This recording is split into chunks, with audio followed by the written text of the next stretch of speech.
Olá! Hoje a gente mergulha no primeiro capítulo do livro de Juízes. É aquele momento logo depois da morte de Josué, sabe? Um período de transição, né? Israel tentando se firmar na Terra Prometida. E a primeira pergunta é bem direta: quem vai primeiro lutar contra os cananeus? A resposta divina vem: Judá.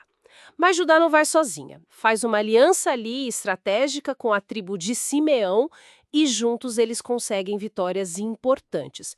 Uma batalha que, olha, me chamou a atenção foi em Bezeque.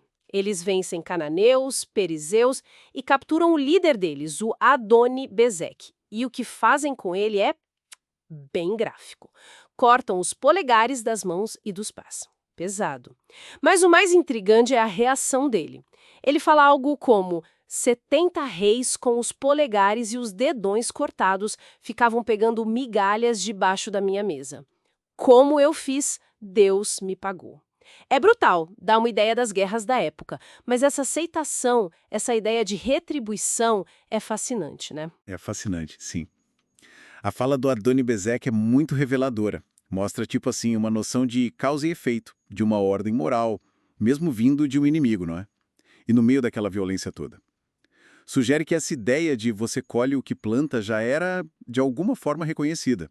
E isso já estabelece um tema que vai percorrer Juízes, as consequências das ações, sabe? Muitas vezes bem diretas. Exato. Bom, Judá continua avançando, toma Jerusalém, queima a cidade, luta na região montanhosa, no Négueb, aquela área mais ao sul, mais árida, e também nas planícies. Conquistam Hebron, conquistam Debir, e aí em Debir tem uma história pessoal bem interessante como Caleb. Caleb oferece a filha, Axa, em casamento para quem conquistar a cidade, que na época era Kiriat Sefer. Otiniel, que era sobrinho dele, consegue. Ganha a mão de Axa. Mas a Axa, ela mostra uma iniciativa incrível.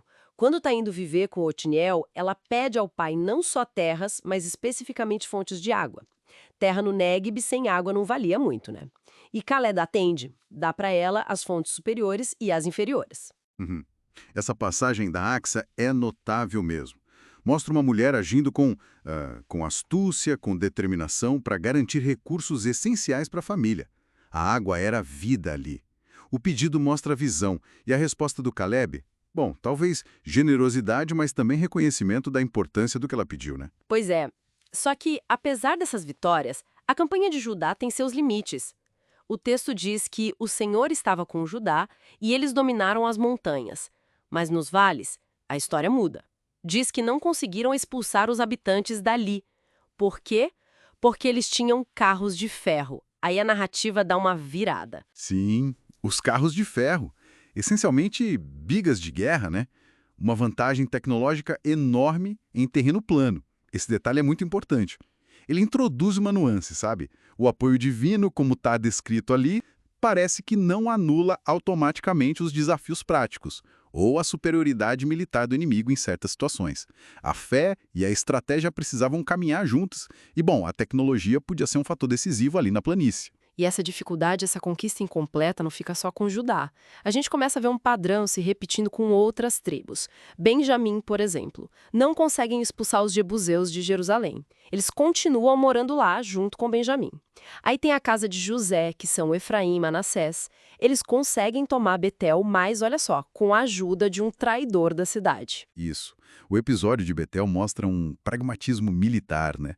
Usar um informante para tomar a cidade. Mas também levanta questões sobre os métodos. A vitória veio, mas através de uma colaboração que poupou um inimigo e sua família, o que, tecnicamente, desviava da ordem inicial de expulsão total, né? Exatamente. E o padrão segue mais ao norte. Manassés, Efraim de Movo, Zebulon, Aser, Naftali. A lista continua.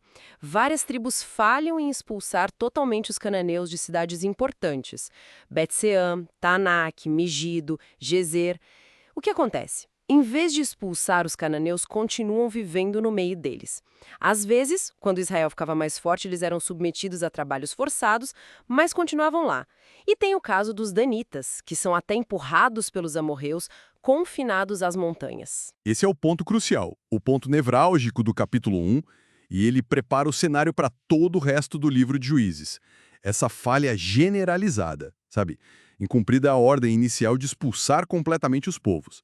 Optaram pela subjugação, pela coexistência, e isso cria a instabilidade toda. É a raiz dos ciclos de opressão, clamor a Deus, libertação pelos juízes que a gente vai ver depois. A tarefa claramente ficou inacabada, e as consequências virão. Então, o que a gente vê em Juízes 1 é um começo, assim, promissor, com vitórias importantes, especialmente de Judá, mas que logo revela um cenário de conquistas parciais, de compromissos. Teve sucesso inicial, sim, mas também uma incapacidade ou talvez falta de vontade de completar a missão como tinha sido ordenada. Fica essa imagem forte, né? De uma tarefa não concluída. As tribos se estabelecem, conseguem um lugar, mas a presença contínua dos outros povos, mesmo que subjugados, gera um atrito constante. E já prenuncia os problemas de assimilação, de infidelidade religiosa que vão marcar todo esse período dos juízes. Isso deixa a gente com uma pergunta para pensar, né? O que é essa história toda? De sucesso pela metade, de dificuldade em levar uma tarefa difícil até o fim, seja por causa dos carros de ferro, dos obstáculos reais, ou talvez pela tentação de um caminho mais fácil? O que isso pode dizer sobre os nossos próprios desafios? De manter o foco, a integridade, quando a gente enfrenta dificuldades que não acadam, ou quando o caminho mais cômodo parece mais atraente? É algo para refletir.